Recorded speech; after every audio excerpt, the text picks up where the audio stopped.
when you look at other leaders who've been, say, 2.5 years in power, 2.5 terms in power, what would you compare the Modi rule with? Because as a student of world history, yeah. what does, say, 11 years of Modi compare with in a global context? So most of the time when you look at leaders, after about 10 years, they start to lose it. They lose it both.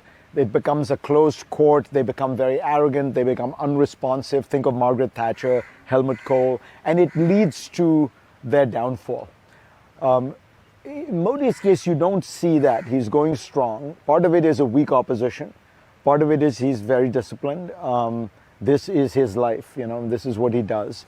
And I think part of it is that he has figured out a way to manage the complexity of Indian politics, alliance politics, actually even better, I would say, than he did right at the start of his term, if you think about lower castes, for example.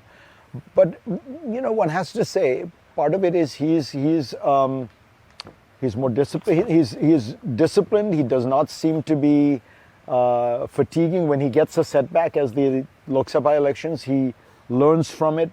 So there's a degree of kind of vitality that remains.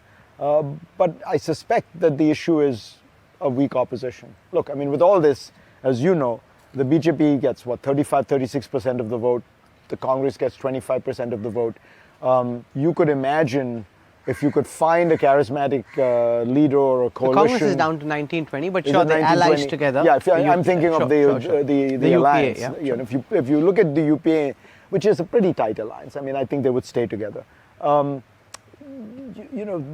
Maybe it would. You could imagine it changing, but I do think, it's why I've said that Modi is probably the most consequential prime minister since Nehru. Certainly, there are only 3 consequential prime ministers, I think, in Indian history: Nehru, Indira Gandhi, and Modi, who have had kind of seismic effect. And he's reshaped politics. He's reshaped the nature of the kind of master narrative of Indian history, which was a Nehruvian narrative, and he's changed that.